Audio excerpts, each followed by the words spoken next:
In today's podcast, we're going to talk about property management, and more specifically what a property manager does, and there will be some things that surprise you, and how to select a good property manager.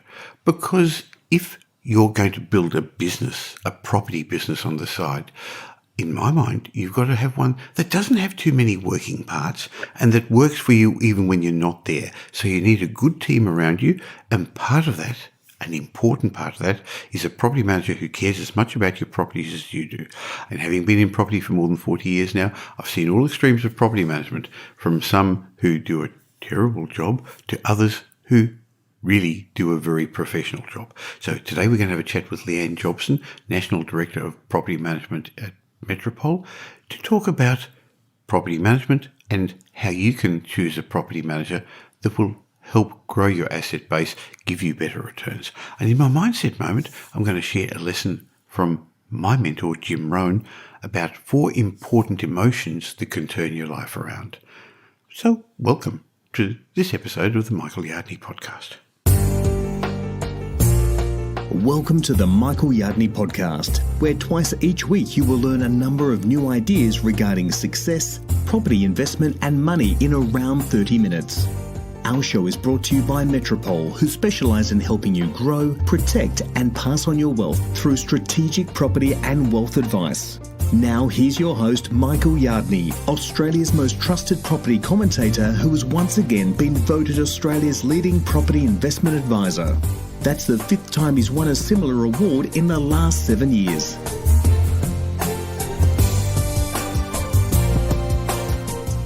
While many property investors spend a large amount of time and effort carefully researching the property markets, finding the right sort of property in those markets, getting it at the right price, often they ignore the role that a professional property manager can play in preserving their property's capital value and maximising their income. In fact, I found too many landlords choose their property manager based on fees alone. Others think they don't even need a property manager, they think they can do it all themselves. And that's probably because they don't understand that property management is much, much more than just collecting rents. Now, to get a better understanding of what a property manager really does and how they can help maximise your investment returns, today I'm having a chat with Leanne Jobson, National Director of Property Management at Metropole. Welcome, Leanne. Thank you, Michael. Good to be here. Now, Leanne, property manager does a lot more than collect rents. And as I said, many investors just don't realise the complexity of their roles. Now, to be fair, I was probably in the same position many, many years ago until my wife Pam started Metropole Property Management way back when, and my eyes were opened to what they do. So let's first of all start off with a simple one. What does a property manager really do to minimise my vacancies and maximise my investment returns? A lot is the short answer to that, but you've said that already. Yes, they collect the rent and they manage your arrears, and that's a basic fundamental there. But there is so much more that they do. So in the first place, they need to be across several pieces of legislation. People think that it's just the Irrelevant Residential Tenancies Act, but there's also Owners Corporations Act, privacy laws, consumer law that they also need to be across. So there's a great deal of industry-specific skills and knowledge that they really need to know. In addition to that, they must have good market knowledge. We look at the costs of things in terms of maintenance, insurance, all of those kinds of things. But as an investor, potentially your biggest expense is vacancy. So having somebody who is a professional in their particular area that can set the correct market rate for your property, so you've got minimal vacancy and maximum return, is perhaps the key point that you should be looking for when you're looking for a property manager.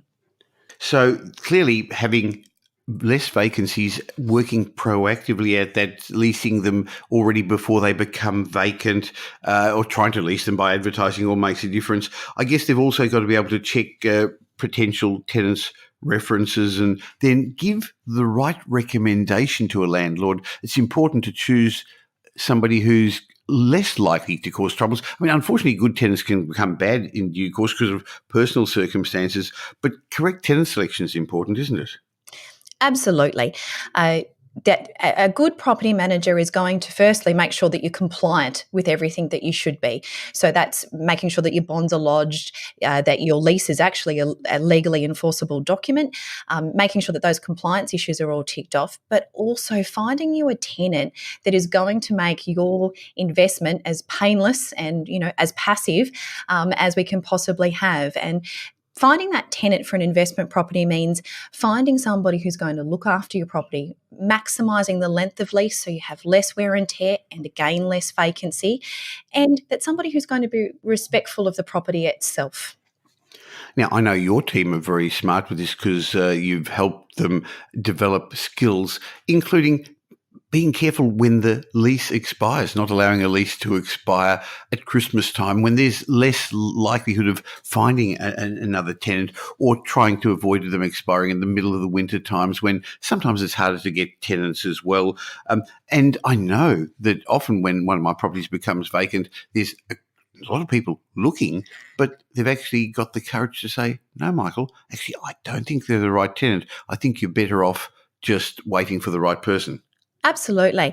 Again, a potential tenant that we're looking for in our instance is somebody who's going to be a tenant for a couple of years. Far better to have found that tenant than take a tenant that is only going to be short term or we think will break their lease. So having the backstory for that tenant is really important. Yes, there's other factors. How much income are they earning in proportion to the rent? What is their longevity in that employment? How long have they been in the area? In the case of somebody that's sharing, have they ever shared before? Because that's all going to help sort of make sure that this is a good and long-lasting tenancy. Now, you said long-lasting a few times. What's the average length of a tenancy? How long do tenants stay in place? Well, again, it changes from state to state, and that tenant selection is really important to that. At Metropole, we average tenancy is in excess of 3 years. Now, that is a long time. That's amazing. 3 years, that's a long time. It is indeed. But then that's also because we actively look for those longer term tenancies. You'll find that, again, varying from state to state and pocket to pocket, but you'll typically find that your average tenancy is around 18 months to 2 years. So, yes, our tenant selection certainly goes to those long-term tenancies. Okay, so clearly, you believe Metropole Property Management are a great team to help investors grow their wealth and protect their assets.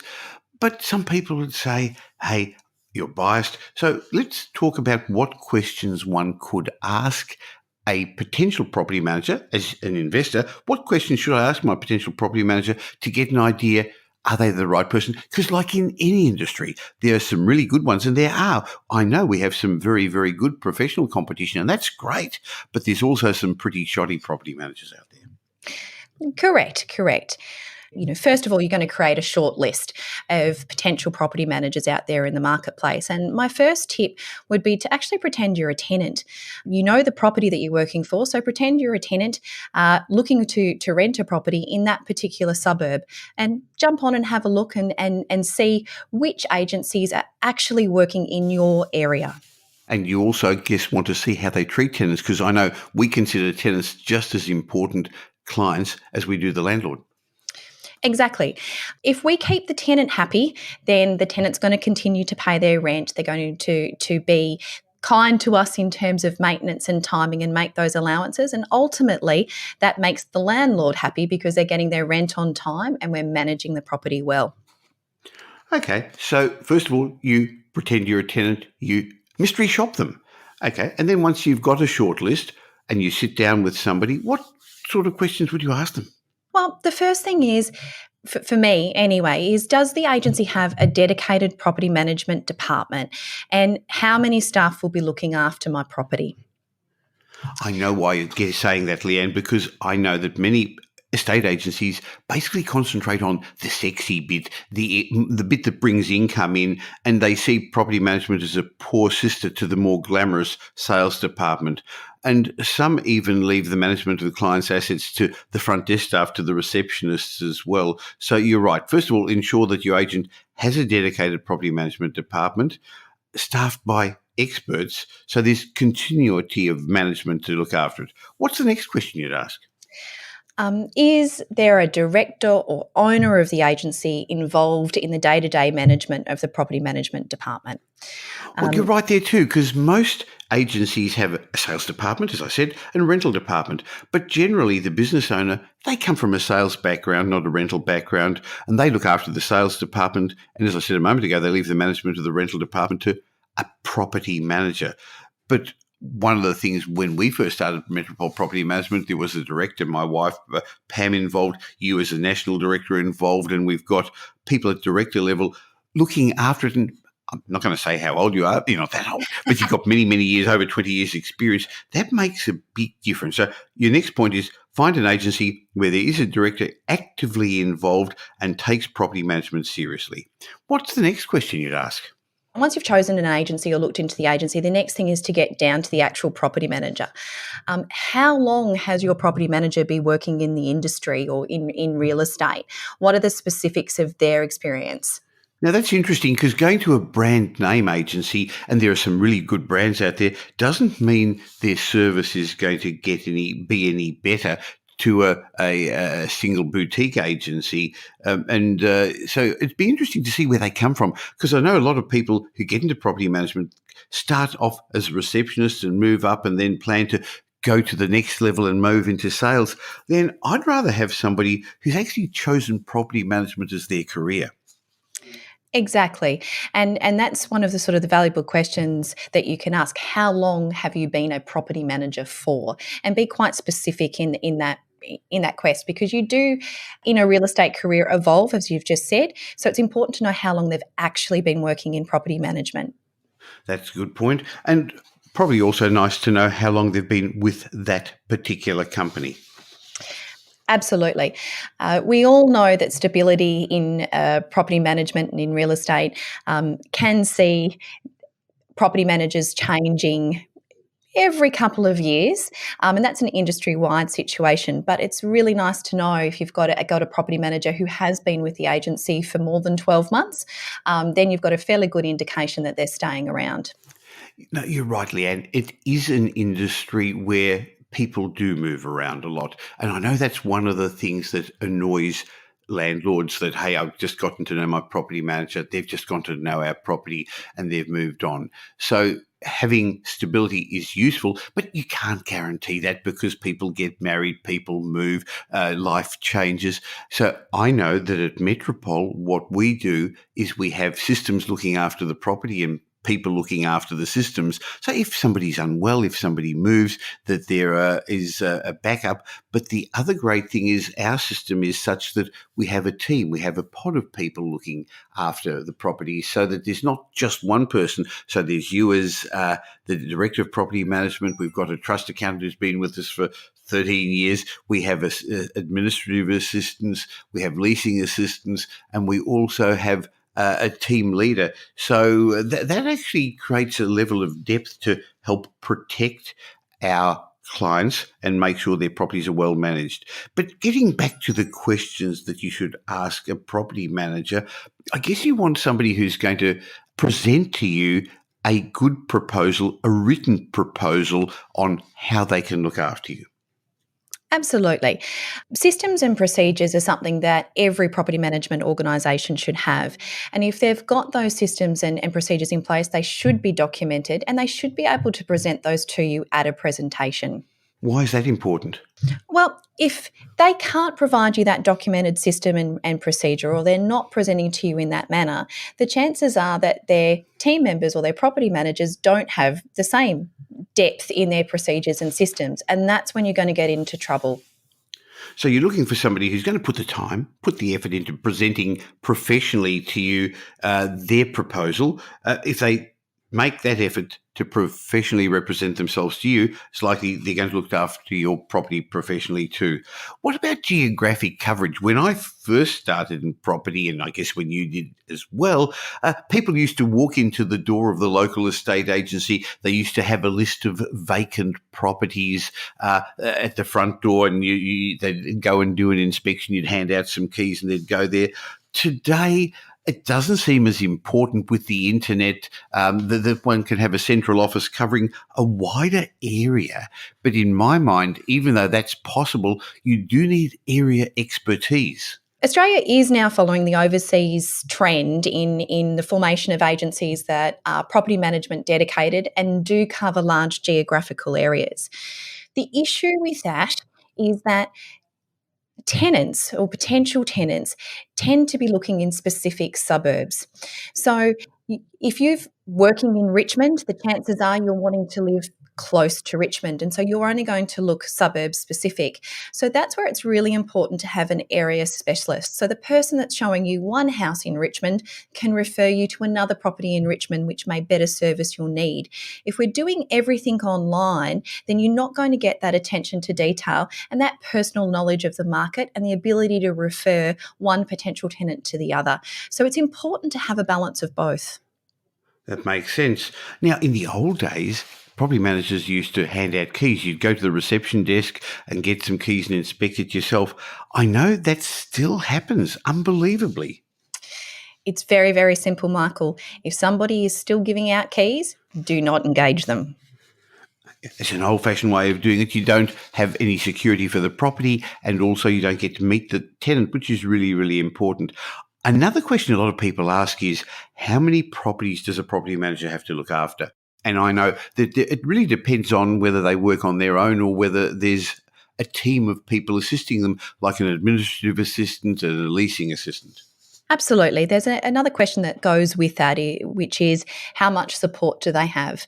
So that's not necessarily a set number, but more so about how many, if you're looking at the overall agency, how many properties does the overall agency manage, and how many staff do they have in total managing that? Ideally, you're looking for a ratio of one staff member to 100 properties. Now, that doesn't mean that you've got one property manager per 100 properties, but rather one staff member. So as you were saying before, Michael, that means your trust accountant, your support staff, your leasing staff, all combined to manage those properties. And again, we also mentioned earlier the idea of how many people will be managing your property. The very nature of property management means that your property manager is going to be out of the office doing some open for inspections, doing some routine inspections. It's really important that there's somebody else in the office to handle any tenant or your own inquiry as an investor or as landlord.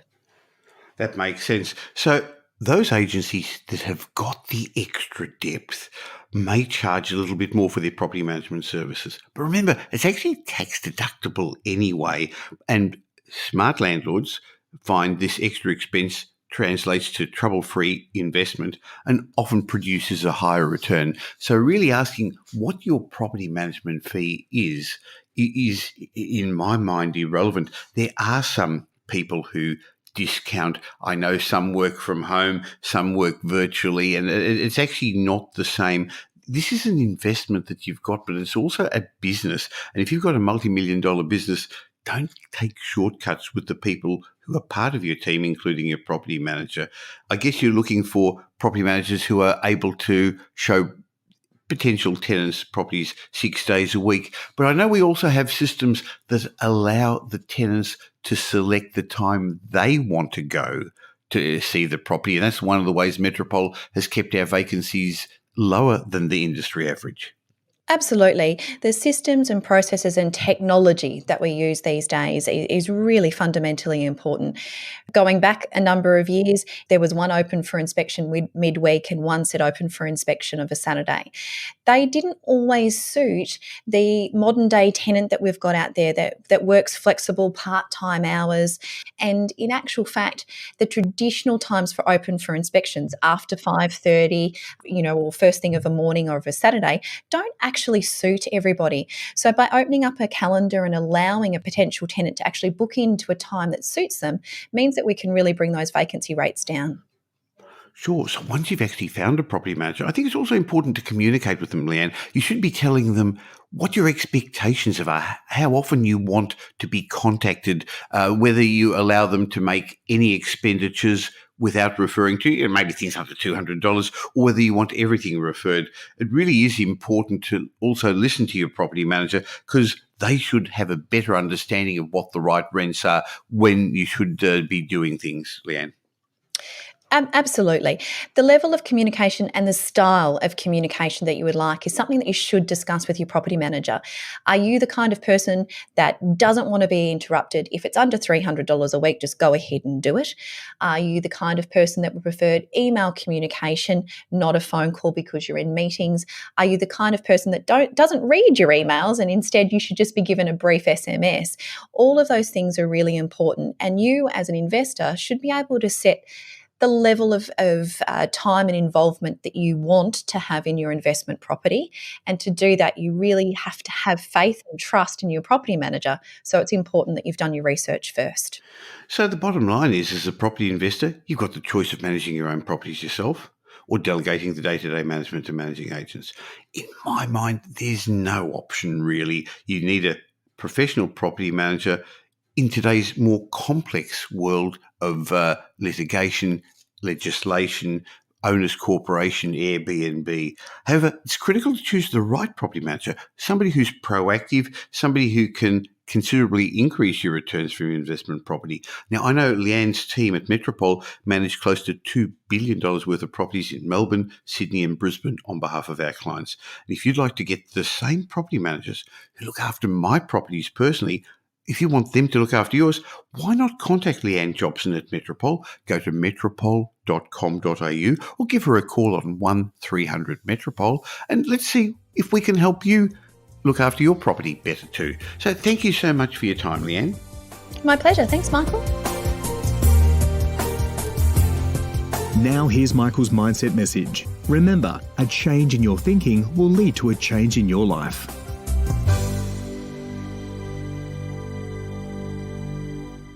In today's mindset session, I'd like to discuss 4 emotions that could change your life. And these are from lessons taught to me by one of my early mentors, the late Jim Rohn. Yes, I quote him often, but he's taught me so much. And he taught me that emotions are the most powerful forces inside us. Under the power of emotion, human beings can perform the most heroic as well as the most barbaric acts. Jim Rohn said, to a great degree, civilization itself can be defined as the intelligent channeling of human emotions. Emotions are the fuel and the mind is the pilot, which together propel the ship of civilized progress. So which emotions is he talking about? Which emotions can cause people to act? I guess these 4 basic emotions, each or a combination of several of these, can trigger some most incredible activity.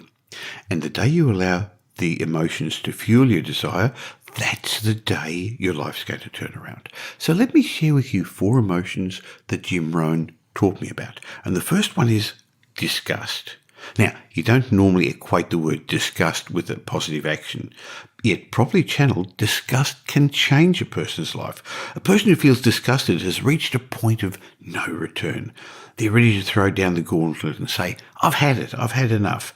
Jim Rohn said it's what changed him, the humiliating experiences he had at the age of 25. He said, I don't want to live like this anymore.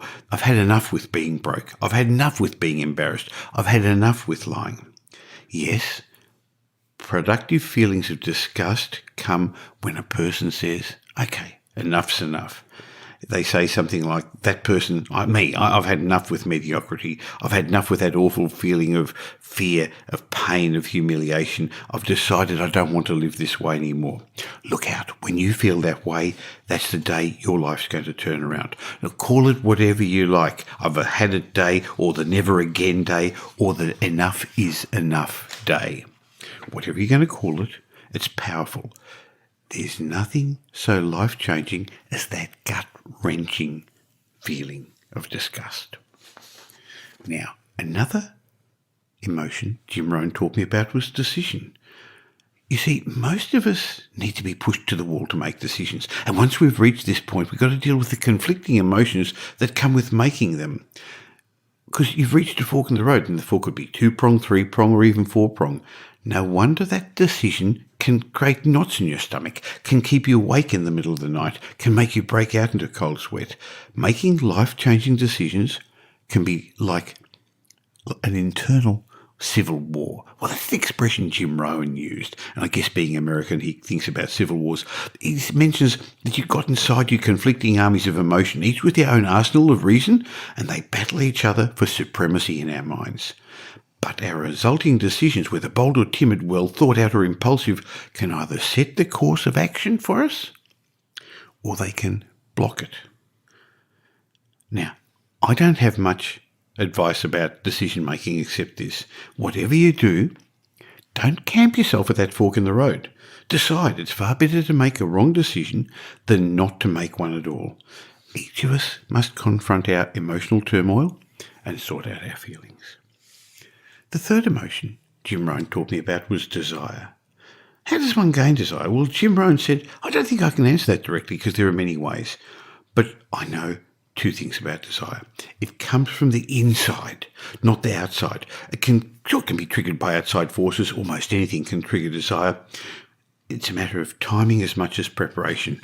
It might be a song that tugs at your heart. It might be a memorable sermon, says Jim Rohn. It might be a movie, a conversation with a friend, a confrontation with an enemy, or even a bitter life experience. It could be a book that you've read, a podcast that you've listened to, but it may be something that makes you finally say, I want it now. Therefore, while searching for your hot button of pure raw desire, welcome into life as many positive experiences as you can. Don't erect a wall to protect you from experiencing life, because the same wall that keeps out your disappointments is also going to keep out the sunlight of enriching experiences, of good experiences. So let life touch you. You never know. The next touch may be the one that turns your life around. And the last of the four desires I'd like to talk with you about today that I was taught about from Jim Rohn was resolve. To me, resolve means I will. Those two words are amongst the most potent in the English language. I will. You know, like the mountain climber. There's so many of them climbing Mount Everest at the moment, aren't there? The mountain climber who says, I'm going to climb that mountain. They told me it was too high. They told me it's too far. They told me it's too steep. It's too rocky. It's too difficult. But it's my mountain and I'm going to climb it. You'll soon see me waving from the top, or you'll never see me, because unless I reach the peak, I'm not coming back. Now, who could argue with that type of resolve? Now, Jim Rohn explained it slightly differently. What he said is the best definition of resolve he's ever heard came from a schoolgirl at one of his seminars. And as was his custom, he was lecturing about success to a group of bright kids at a high school, and he said, who can tell me what resolve means? And several hands went up, and he got some pretty good definitions, but the last one was the best. A shy girl from the back of the room got up and said, with quiet intensity, I think resolve means promising yourself you'll never give up. That's it. That's what Jim Rohn thought. That's the best definition he's heard. Promise yourself you'll never give up. Now think about that. How long should a baby try to learn to walk? How long would you give the average baby before you say, that's it, you've had your chance? Now, you say that's crazy. Of course it is. Any mother would say, my baby's going to keep trying until she learns to walk. No wonder everyone walks. It's a vital lesson. There's a lesson in that. Ask yourself, how long am I going to work to make my dreams come true? And the answer I'm suggesting you say is, as long as it takes. That's what all these four emotions are about.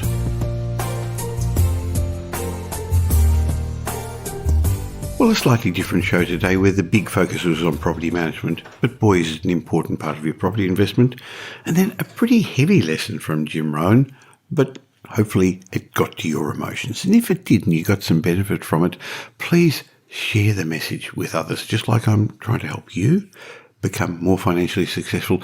I'd like to help as many people as possible, and your part of it is telling others about the show. There's a share button at the bottom of every podcast app, or just tell somebody about it. That'd be really great. And if you really appreciated it and you left a review on iTunes or Stitcher or Google Play, wherever you leave reviews, and I read it out, I'd love to say thank you, as I'm going to Jamie Neville, who sent a review recently, and I'd be happy to gift you a book. So when you hear your name, just email me, michael@metropole.com.au, and I'll gift you a book. And Jamie left a 5-star review, Jamie Neville, and this was a little while ago, where he basically said, great information. I love your podcasts and I love listening to them every week on my way to and from work. One of your comments made me think, I'd love to hear your perspective on commercial property and also property considerations for expats living overseas. Thanks again, Michael. Great work. Well, Jamie, I've actually just done a podcast on commercial property that was done after you sent in this request, so hopefully you've had a chance to listen to it, but I haven't had a chance to read your review before it came out, and I look forward to sharing more ideas with you twice a week on the Michael Yardney podcast. In between, you can get all the information from a whole group of property, tax, finance, money, strategy experts at my daily property update newsletter. In the meantime, have a great week. Make it a great week. Thanks for listening to this episode of the Michael Yardney podcast, which was brought to you by Metropole, who help their clients grow, protect, and pass on their wealth through strategic property and wealth advice. If you like what you heard and don't already subscribe, you'll find us on iTunes or on your favourite Android app as the Michael Yardney podcast.